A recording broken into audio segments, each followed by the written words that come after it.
ಪತ್ರಕರ್ತ.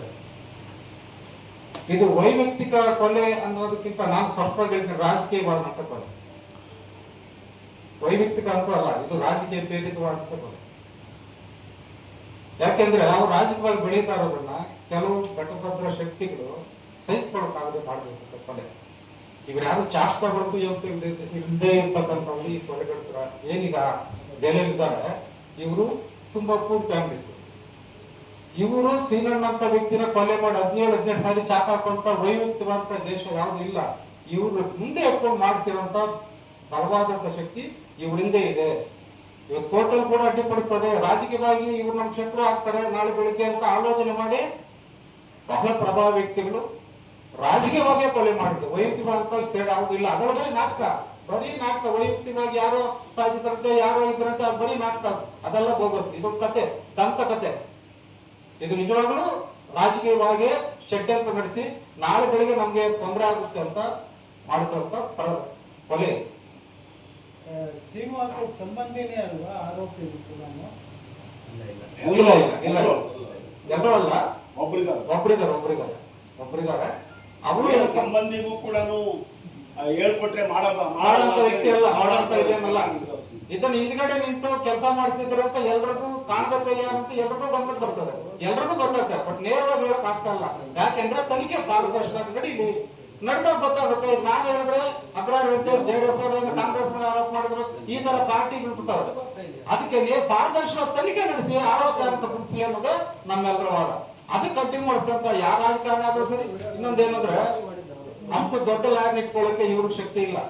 ನಾಗೇಶ್ವರ ಅಂತ ಲಾಯರ್ ಇಟ್ಕೊಳ್ಳೋದಕ್ಕೆ ಇವ್ರಿಗೆ ಕಂಬಿ ಅದೇ ಕೆಲಸ ಕೂಲಿ ಕೆಲಸ ಮಾಡುವ ಅಷ್ಟು ಲಾಯರ್ ಇಟ್ಕೊಳ್ಳೋಕೆ ಆಗಲ್ಲ. ಬಟ್ ಆ ಲಾಯರ್ ಯಾರು ಪ್ರೇರೇಪಿಸಿದ್ರು, ಯಾರು ರೂಪಿಸಿದ್ರು?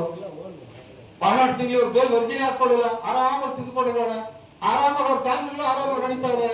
ಈ ಕಾರಣದ ಈ ಹಿಂದ್ಗಡೆ ಫೋರ್ಸ್ ಯಾರು ಮಾಡ್ತಾ ಇದ್ದಾರೆ ಅನ್ನೋದೇ ತನಿಖೆಯಿಂದ ಹೊರಬರಬೇಕನ್ನೋದೇ ನಮ್ಮ ಆಸೆ. ಅವಾಗಲೇ ಈ ಸೀನಣ್ಣ ಅವ್ರನ್ನ ನ್ಯಾಯಿಸ್ತಾರೆ. ಅವರು ಅಣ್ಣವ್ರು ಹೇಳಿದಾಗೆ MP ನಿಲ್ತಾ ಇದ್ರು, MLA ಆಗ್ತಾ ಇದ್ರು, ಎಲ್ಲಾ ರೀತಿಯಲ್ಲೂ ದಲಿತ ನಾಯಕ ಅಡ್ಡ ಬರ್ತಾನೆ ಅನ್ನೋದು ಗಮನಿಸಿ ಬಹಳ ಸಂಚು ಮಾಡಿ ಈ ಕೊಲೆ ಇದನ್ನ ರೂಪಿಸಿರೋದು ಈ ಸರ್ಕಾರ ಕೂಡ ಬಲ ತುಂಬ್ತಾ ಇದೆ. ಏನ್ ಈ ಅನ್ಯಾಯದ ವಿರುದ್ಧ ಹೋರಾಟ ಮಾಡ್ತಾ ಇದೀವಿ, ಅನ್ಯಾಯ ಆಗಿದೆ ಒತ್ತಡ ಕೊಡ್ತೀನಿ, ಇದಕ್ಕೆ ಆಪೋಸಿಟ್ ಆಗಿ ಸರ್ಕಾರ ನಿಂತುಕೊಂಡಿದೆ. ಹಾಗಾದ್ರೆ ಯಾರು ಅನ್ನೋದೇ ಪ್ರಶ್ನೆ. ಯಾರು ಅಂತ ಯಾರು ಹೇಳಬೇಕು? ತನಿಖೆ ಮುಖಾಂತರ ಹೊರಬರ್ಬೇಕು. ಆ ತನಿಖೆ ಪಾರದರ್ಶಕ ತನಿಖೆ ನಡೆಸೋದಕ್ಕೆ ಈ ಸರ್ಕಾರನೇ ಅವಕಾಶ ಮಾಡ್ಕೊಡ್ಬೇಕು. ಅಡ್ಡ ನಿಲ್ಲೋದಲ್ಲ, ಬೆನ್ನೆಲುಬಾಗಿ ನಿಂತು ತನಿಖೆ ನಡೆಸಬೇಕು. ಯಾಕಂದ್ರೆ ಈ ಸತ್ತಿರೋದು ಕೂಡ ಕಾಂಗ್ರೆಸ್ ಅವ್ರ ಪ್ರಭಾವಿ ನಾಯಕರು, ದಲಿತ ನಾಯಕರು ಸೀನಣ್ಣ ಅವ್ರು ಏನಿದ್ರು ಈ ಕಾಂಗ್ರೆಸ್ ಅಲ್ಲೇ ಇದ್ದಿದ್ದು. ಅದನ್ನು ಸಹಿಸಲಾರದೆ ಮಾಡಿರುವಂತ ಈ ಪ್ರಯತ್ನ, ಇದನ್ನು ಶುದ್ಧವಾಗಿ ತನಿಖೆ ನಡೆಯಬೇಕಂತ ನನ್ನ ವಾದ. ಜೈ ಹಿಂದ್. ಕಾಂಗ್ರೆಸ್ ಪಕ್ಷದ ಪ್ರಭಾವಿ ಮುಖಂಡರಾಗಿದ್ದಂತ ಮತ್ತು ಕೋಲಾರ ಜಿಲ್ಲೆಯ ಜಿಲ್ಲಾ ಮಟ್ಟ ಜಿಲ್ಲಾ ಪಂಚಾಯತಿ ಅಧ್ಯಕ್ಷರಾಗಿದ್ದಂತ ಶ್ರೀನಿವಾಸ್ ಅವರ ಕೊಲೆ ಸಂಬಂಧಪಟ್ಟಂತ ನ್ಯಾಯಕ್ಕಾಗಿ ಹೋರಾಟ ನಡೆಸ್ತಾ ಇರ್ತಕ್ಕಂಥ ನಾವೆಲ್ಲರೂ ಕೂಡ ಈ ಸಂದರ್ಭದಲ್ಲಿ ಆ ಪ್ರಕರಣ ಕುರಿತು ಸಾಮಾಜಿಕ ಮಾಧ್ಯಮದಲ್ಲಿ ಬಹಳ ದೊಡ್ಡ ಚರ್ಚೆ ಆಗ್ತಾ ಇದೆ. ಇಷ್ಟು ವರ್ಷ ಆದರೂ ಕೂಡ ಸುಮಾರು 3 ವರ್ಷ 9 ತಿಂಗಳಾಗಿದೆ, ನ್ಯಾಯ ಸಿಗುತ್ತಾ ಇಲ್ಲ ಅನ್ನೋ ಪ್ರಶ್ನೆ ಸಾಮಾಜಿಕ ಮಾಧ್ಯಮದಲ್ಲಿ ಬಹಳ ದೊಡ್ಡ ಚರ್ಚೆ ಆಗಿರುವಂತಹ ಸಂದರ್ಭದಲ್ಲಿ ಇದಕ್ಕೊಂದು ಸ್ಪಷ್ಟತೆನ ಕೊಡಬೇಕು ಅಂತೇಳಿ ಈ ಹೋರಾಟವನ್ನ ಅವತ್ತಿಂದಲೂ ಕೂಡ ಕೊಲೆಯಾದ ದಿನದಿಂದಲೂ ಕೂಡ ಹಂತವಾಗಿ ಮುನ್ನಡೆಸ್ತಾ ಇರ್ತಕ್ಕಂಥ ಸಮಾನ ಮನಸ್ಕ ದಲಿತ ಸಂಘಟನೆಗಳು ಇವತ್ತೆಲ್ಲ ಇಲ್ಲಿ ಸೇರಿದ್ದೀವಿ. ವಿಶೇಷವಾಗಿ ನಾನು ಕೂಡ ಶ್ರೀನಿವಾಸಪುರದವರಾಗಿ, ಇಲ್ಲಿರ್ತಕ್ಕಂಥ ಹೆಚ್ಚು ಕಡಿಮೆ ಎಲ್ಲರೂ ಶ್ರೀನಿವಾಸಪುರದವರಾಗಿ ಈ ನಮ್ಮ ಅನಿಸಿಕೆಗಳನ್ನ ಸಾರ್ವಜನಿಕ ಸ್ಪಷ್ಟತೆಗೆ ತಾವೆಲ್ಲರೂ ಅನುವು ಮಾಡಿಕೊಡ್ಬೇಕು ಅಂತೇಳಿ ತಮ್ಮಲ್ಲೆಲ್ಲ ವಿನಂತಿ ಮಾಡಿ ಕೆಲವು ಮಾಹಿತಿಗಳನ್ನ ತಮಗೆ ಹೇಳಕ್ ಇಷ್ಟಪಡ್ತಾರೆ. 10 ತಿಂಗಳಾದ್ರೂ ಕೂಡ CID ಇನ್ನೂ ಯಾರು ಅದನ್ನು ಇನ್ವೆಸ್ಟಿಗೇಟ್ ಮಾಡಬೇಕು ಅಂತ ತೀರ್ಮಾನ ಮಾಡಿ ನಮ್ಮ ಒತ್ತಾಯ ಮಾಡಿ ಗೃಹ ಸಚಿವರು ಒತ್ತಾಯ ಮಾಡಿ ಕೆಲವ್ರನ್ನ ಅಪಾಯಿಂಟ್ ಮಾಡ್ತಾರೆ. ಪೇಪರ್ಗಳನ್ನ ಸಂಗ್ರಹಿಸುವುದರಲ್ಲೇ CID ತನಿಖೆ ಎಡವಿತ್ತು. ಯಾವ ಪೇಪರ್ಗಳನ್ನು ಕೂಡ ನಾವು ನಿರೀಕ್ಷೆಯ ಮಟ್ಟಿಗೆ ನಮ್ಮ ಹೋರಾಟ ಆರಂಭ ಆದಾಗ ಏನು ಪ್ರತಿಕ್ರಿಯೆ ಇತ್ತು ಸರ್ಕಾರದಿಂದ ಅದು ಹೋಯ್ತು. ಎಷ್ಟು ನಿಧಾನ ಮಾಡಬೇಕೋ ಅಷ್ಟು ನಿಧಾನ ಮಾಡಿ CID ತನಿಖೆ ಆರಂಭ ಆಗಿತ್ತು. ಹೋಗಿ ಆ ಇನ್ವೆಸ್ಟಿಗೇಟಿಂಗ್ ಆಫೀಸರ್ ಹತ್ರ 2 ಸಲ ನಾನು ಮಾತಾಡಿದ್ದೀನಿ. ನಮಗೆ ಬೇಕಾಗಿರ್ತಕ್ಕಂಥ ಹೈಯರ್ ಪೊಲೀಸ್ ಆಫೀಸರ್ ಜೊತೆ ಮಾತಾಡಿಸಿ ಕೊನೆಗೆ ಅವರು ತಮ್ಮ ಮಂದ ನಡೆಯ ಹಾಗೆ ಮುಂದುವರೆದಿತ್ತು. ಅಷ್ಟೊತ್ತಿಗೆ ನಾವು ಸಿಬಿಐ ತನಿಖೆಗೆ ಆದೇಶ ಮಾಡಿದ್ವಿ. ಪೇಪರ್ಸ್ ಒಂದು ಹ್ಯಾಂಡ್ ಓವರ್ ಮಾಡಿರಲಿಲ್ಲ. ಸಿಬಿಐ ತನಿಖೆ ಆದೇಶ ಆದ ತಕ್ಷಣ ಎಲ್ಲಾ ಪೇಪರ್ಸ್ ಇಲ್ಲಿ ಸಿಬಿಐನವರು ಹೋಗೋದಕ್ಕೆ ಅವ್ರು ಏನಾದ್ರೂ ನೆಪ ಹೇಳಿ ಪೇಪರ್ಸ್ ಕೊಡದೇ ಇರೋದಕ್ಕೆ ಬಹುಶಃ ಇವತ್ತು ಸಿಬಿಐ ತನಿಖೆ ಆಗಬೇಕಾ ಬೇಡ ಅನ್ನೋ ಅತಂತ್ರ ಸ್ಥಿತಿಯಲ್ಲಿ ಪ್ರಕರಣ ಇರೋದ್ರಿಂದ ಈ ಸರ್ಕಾರದಿಂದ ನ್ಯಾಯ ದಕ್ಕಲ್ಲ. ಹಾಗಾಗಿ ಸಾರ್ವಜನಿಕ ಚರ್ಚೆ ಮತ್ತು ಈ ಸರ್ಕಾರದ MLA ಇದನ್ನು ಪ್ರಶ್ನೆ ಮಾಡೋದ್ರ ಮೂಲಕ ಇದಕ್ಕೆ ಒಂದು ಹೊಸ ದಿಕ್ಕನ್ನ ಕಾಣಬೇಕು ಅಂತ ಹೇಳಿ ನಾನು ಹೇಳಕ್ ಇಷ್ಟಪಡ್ತೀನಿ. CID ತನಿಖೆಯಲ್ಲಿ ಲೋಪ ಇದೆ ಅನ್ನೋದು ನಿಮ್ಮ ಎಸ್ ಅದಕ್ಕೆ ಏನ್ ಬೇಕು, ಆರೋಪಿಗಳು ಜೈಲಿನಲ್ಲಿ ಇದ್ದಾರೆ. ಹೌದು. ಈಗ ನೀವು ಅದ್ರ ಹಿಂದೆ ಯಾರಿದ್ದಾರೆ ಅವ್ರನ್ನ ತರಬೇಕು ಬೆಳಕಿಗೆ ಅನ್ನೋದು ನಮ್ಮ ಪ್ರಶ್ನೆ. ಅವ್ರು ಯಾವುದೇ ಕಾರಣಕ್ಕೂ ಮರೆಮಾಚಬಾರದು. ಆ ಆರೋಪಿ ಯಾರಿದ್ದಾನೆ, ಆರೋಪಿ ಅಂತ ನೇರವಾಗಿ ಹೇಳ್ತಾ ಇದ್ವಿ. ಆತ ನೇರವಾಗಿ ಕಾಗದದ ಮೇಲೆ ಆತನ ಹೆಸರು ಬಂದಿಲ್ಲ, ಇನ್ನ ಬರಬೇಕು. ಆ ಬರೋದಕ್ಕಾಗಿ ನಮ್ಮ ಹೋರಾಟ. ಅವು ಯಾರಿದ್ದಾರೆ, ಯಾರೆಲ್ಲ ಕೈಗಳು ಮಿಲಾಯಿಸಿದ್ದಾವೆ ಅಂತ ಹೇಳಿ ಪ್ರಕರಣಕ್ಕೆ ಮಾಹಿತಿ ಸಿಕ್ತು ಅಂದ್ರೆ ಈ ಪ್ರಕರಣದ ತಿರುವೇ ಬೇರೆ ಆಗುತ್ತೆ. ಆರೋಪಿಗಳೇನು ಬಾಯಿ ಬಿಡ್ತಾ ಇಲ್ಲ, ಅವರು ತನಿಖೆಯಲ್ಲಿ ತಾನೇ ಹೇಳ್ಬೇಕು. ಹೌದು.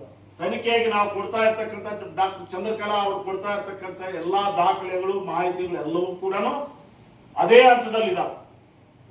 ನಾನು ಅದಕ್ಕೆ ಪ್ರತ್ಯಕ್ಷ ಸಾಕ್ಷಿಯಾಗಿದ್ದೇನೆ. ಸೊ ಹೀಗಾಗಿ 7ನೇ ತಾರೀಕು ನಡೀತಕ್ಕಂಥ ನಮ್ಮ MLAಗಳು ತಮ್ಮ ಸಹೋದ್ಯೋಗಿ ನಾಳೆ ನಿಮ್ ಕೊಲೆ ಆದ್ರೂ ಇದೇ ಪರಿಸ್ಥಿತಿ ಆಗುತ್ತೆ. ಎಲ್ಲ MLA MLCಗಳು ನಾನು ಕೇಳ್ತಾ ಇರ್ತಕ್ಕಂಥ ಪ್ರಶ್ನೆ, ಶ್ರೀನಿವಾಸಪುರದ MLA ಒಬ್ಬರೇ ಅಲ್ಲ, ಪಕ್ಷಾತೀತವಾಗಿ ಎಲ್ಲಾ MLAಗಳಿಗೂ ಜನಪ್ರತಿನಿಧಿಗಳು ಇಂಥ ಕೊಲೆ ಆದ್ರೆ, ನಿಮ್ಮ ಜೊತೆಗೆ ಇರ್ತಕ್ಕಂಥ ನಿಮ್ಮ ಫಾಲೋವರ್ಸ್ ಕೊಲೆ ಆದ್ರೆ ಏನಾಗ್ಬೋದು ಅಂತ ಯೋಚನೆ ಮಾಡಿ. ನಿಮ್ಮನ್ನ ಎಚ್ಚರಿಸೋ ಕಾರಣಕ್ಕಾಗಿ, ಜಾಗೃತಿಗೊಳಿಸೋ ಕಾರಣಕ್ಕಾಗಿ 7ನೇ ತಾರೀಕು ನಿಮ್ಮ ಮನೆ ಅಥವಾ ನಿಮ್ಮ ಕಚೇರಿ ಮುಂದೆ ನಾವು ಪಿಕೆಟಿಂಗ್ ಮಾಡ್ತಾ ಇದೀವಿ. ಇದನ್ನ ಪಾಸಿಟಿವ್ ಆಗಿ ನೀವು ಪರಿಗಣಿಸಿ ಮುಂದಿನ ಸೆಷನ್ ನಲ್ಲಿ ನೀವು 7-8 ಜನ ಶಾಸಕರು ನೀವೇನಿದ್ರಿ MLCನೂ ಸೇರಿ ನೀವು ಮೊದಲು ಪ್ರಶ್ನೆ ಮಾಡಬೇಕು. ಇಲ್ಲ ಅಂತ ಹೇಳಿದ್ರೆ ನೀವು ನಿಮ್ಮ ಪಕ್ಷದವರನ್ನ ರಕ್ಷಣೆ ಮಾಡೋದ್ರಲ್ಲಿ, ಸತ್ತಂತ ಅವ್ರಿಗೆ ನ್ಯಾಯ ಕೊಡೋದ್ರಲ್ಲಿ ಮೊಟ್ಟ ಮೊದಲನೇದಾಗಿ ನೀವು ವಿಫಲರಾಗಿದ್ದೀರಿ ಅಂತ ಹೇಳಿ ಬಹಿರಂಗವಾಗಿ ನಾವು ಹೇಳುವಂತ ಪರಿಸ್ಥಿತಿ ಆಗೋದಕ್ಕೆ ಅವಕಾಶ ಮಾಡಿಕೊಡ್ತೇವೆ ಅಂತ ಹೇಳಿ ವಿನಂತಿ ಮಾಡಿ. ವಿರೋಧ ಪಕ್ಷದವ್ರಿಗೆ ಏನು ನೀವು ಪ್ರಶ್ನೆ ಮಾಡಲ್ಲ? ಮಾಡ್ತೀವಿ. ಶಾಸಕರು ಯಾರೇ ವಿರೋಧ ಪಕ್ಷದವ್ರಿಗೂ ಕೊಡ್ತೀವಿ, ಆಡಳಿತ ಪಕ್ಷದವ್ರಿಗೆ. ಮೊಟ್ಟ ಮೊದಲನೇದಾಗಿ ಆಡಳಿತ ಪಕ್ಷದವ್ರು ಪ್ರಶ್ನೆ ಮಾಡ್ಬೇಕು. ಆಡಳಿತ ಪಕ್ಷದ ಮನುಷ್ಯ ಅಲ್ಲ ಕೊಲೆ ಆಗಿರೋದು.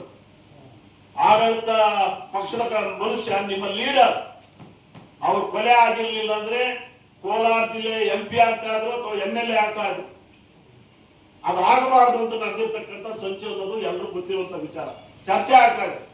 ಆದ್ರೆ ಎಷ್ಟು ದಿವಸ ಅಂತ ಈ ಸತ್ಯವನ್ನ ನೀವು ಬಚ್ಚಿಡ್ತೀರಿ. ಈಗ ವಿರೋಧ ಪಕ್ಷದವ್ರಿಗೆ ನೀವು ಡಿಮ್ಯಾಂಡ್ ಮಾಡಬೇಕಲ್ಲ? ಮಾಡ್ತೀವಿ. ಯಾರು ಇಲ್ಲಿ ಸ್ಪೇರ್ ಮಾಡೋಂಗಿಲ್ಲ. ವಿರೋಧ ಪಕ್ಷದವ್ರು ತಯಾರಿಲ್ಲ, ಅದನ್ನು ಹೇಳ್ತಾರೆ. ಜಿಲ್ಲೆಯಲ್ಲಿ ಆ ಹೋರಾಟಗಳಿಗೆ ಬೆನ್ನೆಲುಬಾಗಿ ಕೂಡ ಒಂದಷ್ಟು ನಿಂತ ವ್ಯಕ್ತಿಗಳಲ್ಲಿ ಶ್ರೀನಿವಾಸ ಕೂಡ ಒಬ್ಬರು. ನಮ್ಮ ಹೋರಾಟಗಳಿಗೆ ಒಂದಷ್ಟು ಶಕ್ತಿಯನ್ನು ತುಂಬುತ್ತಾ, ಅನ್ಯಾಯಗಳನ್ನ ಎದುರಿಸಲಿಕ್ಕೆ ನಮಗೆ ಸ್ಫೂರ್ತಿಯನ್ನು ತುಂಬುತ್ತಾ, ಧೈರ್ಯವನ್ನು ತುಂಬುತ್ತಾ ಬಂದಂತವರು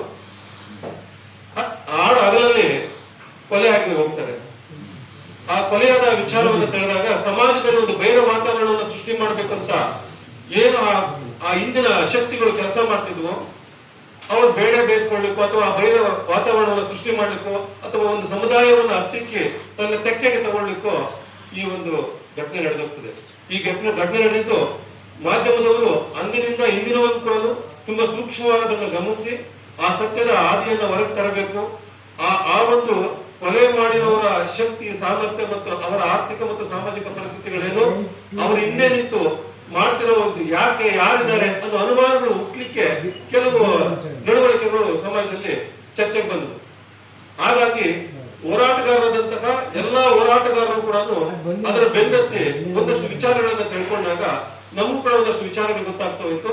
ಅಣ್ಣ ಹೇಳಿದಂತಹ ಒಂದಷ್ಟು ವಿಚಾರಗಳನ್ನ ನಾನು ಮತ್ತೆ ನಿಮ್ಮ ಮುಂದೆ ಕೆಲವು ವಿಚಾರಗಳ ಮುಂದೆ, ಯಾಕೆ ನಾವು CBIಗೆ ಕೊಡ್ಲೇಬೇಕು, ಪೊಲೀಸರು ಯಾಕೆ ಸರಿಯಾದಂತ ವಿಚಾರಣೆಯನ್ನು ಮಾಡಲಿಲ್ಲ, ಅದು ಮತ್ತೆ ವಿಚಾರಣೆ ಆಗದೆ ಇದ್ದಾಗ ನಾವು ಹೋರಾಟ ಮಾಡಿದಾಗ ಸಿಐಡಿ ಹೋಯ್ತು, ಸಿಐಡಿ ಯಾಕೆ ಅದನ್ನ ನಿಧಾನಗತಿಯಲ್ಲಿ ಮಾಡ್ತಾ ಹೋದ್ರು, ಇವೆಲ್ಲವನ್ನ ನೋಡಿದಾಗ ಯಾರೋ ಒಂದು ಪ್ರಬಲವಾದಂತ ಒಂದು ಕೈ ಕೆಲಸ ಮಾಡ್ತಾ ಇದೆ. ಇಲ್ಲ ಅಂತಂದ್ರೆ ಅಷ್ಟು ದೊಡ್ಡ ಮುಖಂಡ ಜಿಲ್ಲಾ ಪಂಚಾಯತ್ ಅಧ್ಯಕ್ಷರಾಗಿದ್ದಂತವರು, ನಮ್ಮೆಲ್ಲರಿಗೂ ಈ ಜಿಲ್ಲೆಯಲ್ಲಿ ಪ್ರಮುಖವಾಗಿ ಕಾಣಿಸಿಕೊಂಡಂತ ಒಂದು ಮುನ್ನೆಲೆಯಲ್ಲಿದ್ದಂತಹ ಫ್ರಂಟ್ ಲೈನ್ ಲೀಡರ್ ಅಂತ ಏನ್ ಕರಿತಿದ್ವು ಅಂತ ಲೀಡರ್ ಕೊಲೆ ಆದ್ರೆ, ಅದು ಕಾಂಗ್ರೆಸ್ ಸರ್ಕಾರದ ಇದ್ದಾಗಲೇ ಕಾಂಗ್ರೆಸ್ ಮುಖಂಡನ ಕೊಲೆ ಆದ್ರೂ ಕೂಡ ಕಾಂಗ್ರೆಸ್ ಸರ್ಕಾರನೇ ಈ ಒಂದು ಕೇಸು ವಿರುದ್ಧವಾಗಿ ಸುಪ್ರೀಂ ಕೋರ್ಟ್ ಹೋಗುವಂತಹ ಒಂದು ಪರ್ಸನಲ್ ಆಗಿ ಒಂದು ಸ್ವಂತ ಆಸಕ್ತಿ ಯಾಕೆ ಬಂತು, ಈ ಒಂದು ನೋವುಗಳು ನಮ್ಮೆಲ್ಲರನ್ನು ಚರ್ಚೆ ಆಗ್ತಾ ಬಂತು. ಅದಕ್ಕೆ ಎಲ್ಲರೂ ಕೂಡ ಹೋರಾಟಗಾರರೆಲ್ಲ ಸೇರಿ ಇದು ಮೊನ್ನೆ ನ್ಯಾಯಾಲಯದಲ್ಲಿ ಈ ಒಂದು ವಿಚಾರಣೆ ನಡೀತಾ ಇದೆ. ಆದ್ರೂ ಕೂಡ ನಾವು 13ನೇ ತಾರೀಕು ಸೆಷನ್ ಆರಂಭ ಆಗಿರೋದಕ್ಕಾಗಿ ಎಲ್ಲರ ಮೇಲೇನೂ ಕೂಡ ನಮ್ಮ ಜಿಲ್ಲೆಯ ಎಲ್ಲಾ ಶಾಸಕರ ಮೇಲೆ ಒತ್ತಡವನ್ನು ತಂದು ಈ ವಿಚಾರ ಸೆಷನ್ ಅಲ್ಲಿ ಚರ್ಚೆ ಆಗಬೇಕು. ಸಾಧ್ಯವಾದಷ್ಟು ಸಿಬಿಐಗೆ ಸರ್ಕಾರನೇ ಕೊಡಬೇಕು. ಇದರ ಹಿನ್ನೆಲೆ ಯಾರಿದ್ದಾರೆ, ಅದು ಬಲಿಷ್ಠವಾದ ಕೈಗಳು ಯಾಕೆ ಈ ಕೆಲಸ ಮಾಡ್ತಾ ಇದೆ, ಒಂದು ಸಮುದಾಯವನ್ನು ಹತ್ತಿಕ್ಕುವಂತ ಕೆಲಸ ಮಾಡಿ ಇವರು ಸಾಧಿಸೋದಾದ್ರೇನು, ಸಮಾಜದಲ್ಲಿ ಮನುಷ್ಯರನ್ನ ಯಾವುದೇ ಸಮಸ್ಯೆಗಳು ಬಂದಾಗ ಎದುರಾಳಿಗಳನ್ನ ರಾಜಕೀಯವಾಗಿ, ಸಾಮಾಜಿಕವಾಗಿ, ಆರ್ಥಿಕವಾಗಿ ಎದುರಿಸಬೇಕು. ಈ ರೀತಿ ಮನುಷ್ಯರನ್ನೇ ಇಲ್ಲವಾಗಿಸುವಂತಹ ಈ ಒಂದು ಗೋಮುಖ ರಾಜ್ಯಗಳು ಆಚೆ ಬರಬೇಕು ಅಂತ ನಾವು ಈ ಹೋರಾಟವನ್ನು ಮಾಡ್ತಾ ಇದ್ದೀವಿ. ಏನಾಯ್ತು ಅಂತಂದ್ರೆ 23/10/2023 ಕಿರಣ್ ಕೊಲೆ ಆಗ್ತದೆ. ಅಲ್ಲಿಗೆ 24/10/23 4 ಗಂಟೆಗೆ ಆರೋಪಿಗಳನ್ನ ಎಲ್ಲ ದಸ್ತಗಿರಿ ಅರೆಸ್ಟ್ ಮಾಡ್ತಾರೆ. ಅಲ್ಲಿ ಕೆಲವು ವಿಚಾರಗಳು ನಮ್ಮ ಗಮನಕ್ಕೆ ಬಂದಿದ್ದು ನಿಮ್ಗೆ ಹೇಳ್ತಾ ಹೋಗ್ತೀವಿ. 3 ಜನನ 15 ದಿನಗಳ ಕಾಲ ಆಸ್ಪತ್ರೆಯಲ್ಲಿ ಇಡ್ತಾರೆ. ಅಲ್ಲಿ ಆಸ್ಪತ್ರೆಯಲ್ಲಿ ಕೊಟ್ಟಂತಹ ದಾಖಲೆಗಳಿದೆ, ಅವರಿಗೆ ಸಿಕ್ಕಾಪಟ್ಟ ಗಾಯಗಳಾಗಿದೆ, ನೀವು ಡಿಸ್ಚಾರ್ಜ್ ಮಾಡಬಹುದು ಅಂತ ಹೇಳಿದ್ರು ಕೂಡ ಅವತ್ತಿದ್ದಂತಹ ಅಧಿಕಾರಿಗಳು, ಪೊಲೀಸ್ ಅಧಿಕಾರಿಗಳನ್ನ ಬಲವಂತವಾಗಿ ಅಲ್ಲೇ ಇರಿಸ್ತಾರೆ. ಅಲ್ಲಿಂದ ನಮ್ಗೆ ಆರಂಭ ಆಗ್ತದೆ ಅನುಮಾನಗಳು, ಇದರಿಂದ ಯಾರು ಇದ್ದಾರೆ ಅಂತೇಳಿ. ಅಲ್ಲಿಂದ ಮುಂದೆ ಹೋಗ್ತಾ ಅಲ್ಲಿ ಆರೋಪಿಗಳು ಹಾಕಿದಂತಹ ಬಟ್ಟೆಗಳನ್ನ ಯಾವುದೇ ತನಿಖೆಯಲ್ಲೂ ಕೂಡ ಅಂತಹ ಒಂದು ಮೇಜರ್ ಆಗಿರುವಂತಹ ಕೇಸಲ್ಲಿ ಆರೋಪಿಗಳು ಹಾಕಿದಂತಹ ಬಟ್ಟೆಗಳನ್ನ ಅವರು ಸುಪರ್ದಿಗೆ ತಗೋಬೇಕಾಗಿತ್ತು, ಅದು ಮಾಡಲಿಲ್ಲ. ಮತ್ತೆ ಅವರ ಹತ್ತಿದ್ದಂತಹ ಮೊಬೈಲ್ಗಳನ್ನ ಕಲೆಕ್ಟ್ ಮಾಡಬೇಕಾಗಿತ್ತು, ಮೊಬೈಲ್ ಕಲೆಕ್ಟ್ ಮಾಡಲಿಲ್ಲ. ಆರೋಪಿಗಳು ಓಡುವಾಗ ಕೆಲವೊಂದು 4 ಜನದ್ದು ಓಡುವಾಗ ಮೊಬೈಲ್ ಬಿದ್ದೋಯ್ತು ಅಂತ ಹೇಳ್ತಾರೆ. ಅದನ್ನ ಮತ್ತೆ ಅವರು ಅಲ್ಲಿಗೆ ಬಿಟ್ಟಿರ್ತಾರೆ, ಅದು ಮುಂದೆ ಆಗ್ಲಿಲ್ಲ. 4 ಜನದ್ದು ಹಂಗೆ ಇದ್ದೋಯ್ತು. ಆಮೇಲೆ ಅಲ್ಲಿಂದ ಪೊಲೀಸರು ಪೂರ್ಣ ಪ್ರಮಾಣದಲ್ಲಿ ಆಯುಧಗಳನ್ನ ಕಲೆಕ್ಟ್ ಮಾಡಲಿಲ್ಲ. ಇದು ನಮಗ್ ಗೊತ್ತಾಗಿದೆ ಯಾವಾಗ ಅಂತಂದ್ರೆ, ಇದು ಸಿಐಡಿ ನಾವೆಲ್ಲ ಹೋರಾಟಗಳು ಮಾಡಿ ಸಿಐಡಿ ಹೋದ್ಮೇಲೆ ಆ 1 ತಿಂಗಳಾದ ಸಿಐಡಿ ಹೋದ್ಮೇಲೆ 1 ತಿಂಗಳಾದ್ಮೇಲೆ 10 ಅಡಿ ನೀರಿನ ಆಳದಲ್ಲಿದ್ದಂತಹ ಒಂದು ಆಯುಧವನ್ನ ಸಿಐಡಿ ತೆಗಿತಾರೆ. ಪೊಲೀಸರು ಯಾಕೆ ಮಾಡಲಿಲ್ಲ ಅನ್ನುವಂಥದ್ದು ಮತ್ತೆ ಆ ಚರ್ಚೆ, ಅನುಮಾನಗಳು ಆರಂಭ ಆಗ್ತಾ ಬಂತು.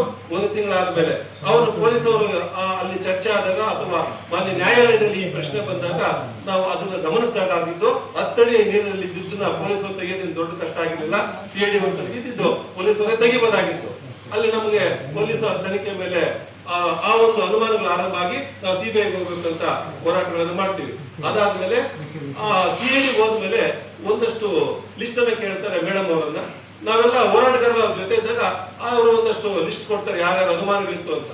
ಕೊಟ್ಟ ಮೇಲೆ ತಕ್ಷಣಕ್ಕೆ ಯಾರನ್ನು ಅವರು ವಿಚಾರಣೆ ಮಾಡಿಲ್ಲ. 4-5 ತಿಂಗಳ ಆದ್ಮೇಲೆ ನಾಮಕಾವಸ್ಥೆಗೆ ಅವರನ್ನ ಒಂದಷ್ಟು ವಿಚಾರಣೆ ಮಾಡಿ ಕಳಿಸ್ಬಿಡ್ತಾರೆ. ಹಾಗಾಗಿ ಇವತ್ತು ಇಷ್ಟು ವಿಚಾರಗಳನ್ನ ಹಿರಿಯರು ಹೇಳ್ದಂಗೆ ನಾವು ಅದನ್ನ ಏಕೀಭವಿಸ್ತಾ ಇಷ್ಟೆಲ್ಲ ವಿಚಾರಗಳಾದ್ಮೇಲೆ ಇವರು ಮಾರ್ಚ್ 2025ರಲ್ಲಿ ಹೈಕೋರ್ಟ್ ಒಂದು ಮಹತ್ವದ ತೀರ್ಪನ್ನು ಕೊಡ್ತದೆ. ಏನಂತಂದ್ರೆ ಇದನ್ನ ಸಿಬಿಐಗೆ ಒಪ್ಪಿಸಬೇಕು. ಅಲ್ಲಿ ಒಂದು ಹೇಳಿಕೆ ಕೂಡ ಕೊಡ್ತದೆ. ಒಂದು ಆಳವಾದ ನೀರಿನಲ್ಲಿ ಸತ್ಯವನ್ನ ಅಡಿಸುತ್ತಿದ್ದಾರೆ. ಅದಕ್ಕಾಗಿ ಡೇ 1 ನಿಂದ ಇದರ ತನಿಖೆ ಆರಂಭ ಆಗಿ 3 ತಿಂಗಳ ಒಳಗಾಗಿ ಸಿಬಿಐ ಈ ಒಂದು ಮಾಹಿತಿಯನ್ನು ಕೊಡಬೇಕು ಅಂತ ಮಾನ್ಯ ಹೈಕೋರ್ಟ್ ಹೇಳ್ತದೆ. ಹೇಳಿದಾದ್ಮೇಲೆ ಏಪ್ರಿಲ್ 2025ರಲ್ಲಿ ಇದೇ ಕಾಂಗ್ರೆಸ್ ಸರ್ಕಾರ ಸಿಬಿಐ ಕೊಡಬಾರದು ಅಂತ ಹೇಳಿ ಸುಪ್ರೀಂ ಕೋರ್ಟ್ಗೆ ಅರ್ಜಿ ಆಗ್ತದೆ. ಆವಾಗ ನಮಗೆ ಎಲ್ಲಾ ಅನುಮಾನಗಳಿಗೂ ಒಂದು ಫಲ ಬಂತು. ನಮ್ಮ ಅನುಮಾನ ಇನ್ನಷ್ಟು ಜಾಸ್ತಿ ಆಯ್ತು. ಈ ಒಂದು ಕಾಂಗ್ರೆಸ್ ಸರ್ಕಾರಕ್ಕಾಗಿ ದುಡಿದಂತಹ ದಲಿತ ಮುಖಂಡನ ಕೊಲೆಯನ್ನೇ ಸಿಬಿಐ ಕೊಡ್ಲಿಕ್ಕೆ ಒಪ್ಪದೆ ನೀವು ಈ ರೀತಿಯಾದ ಧೋರಣೆಗಳು ತೋರಿಸ್ತಾ ಇರ್ಬೇಕಾದ್ರೆ ಇದರಿಂದ ಯಾರೋ ಬಲವಾದಂತಹ ಶಕ್ತಿಗಳಿದ್ದಾವೆ. ದಯಮಾಡಿ ಆ ಶಕ್ತಿಗಳನ್ನು ಆಚೆ ತರಬೇಕಾದ್ರೆ ತಾವುಗಳು ಸರ್ಕಾರದ ವತಿಯಿಂದಾನೆ ಇದು ಮಾನ್ಯ ಹೈಕೋರ್ಟ್ ಅಲ್ಲಿ ಕೇಸ್ ನಡೀತಾ ಇದೆ. ಆದ್ರೂ ಕೂಡ ನಾವು ಸರ್ಕಾರದ ಮೇಲೆ ಒತ್ತಡ ಮಾಡ್ತಾ ಇದ್ದೀವಿ. ದಯವಿಟ್ಟು ನೀವು ಈ ಕೆಲಸನ ನೀವೇ ಕೊಡಬೇಕು, ಸತ್ಯವನ್ನು ಹೊರಗೆ ತರಬೇಕು. ಭಯದ ವಾತಾವರಣ ಸೃಷ್ಟಿಯಾಗಿರುವಂತಹ ಈ ಸಮಾಜದಲ್ಲಿ ಮತ್ತೆ ನಮ್ಮ ಸಮುದಾಯದಲ್ಲಿ ಧೈರ್ಯವನ್ನು ತುಂಬುವಂತಹ, ಸತ್ಯವನ್ನು ಕೊಡುವಂತಹ ಕೆಲಸ ಮಾಡ್ಬೇಕಂತ ಹೇಳ್ತಾ ನಾವು ಈ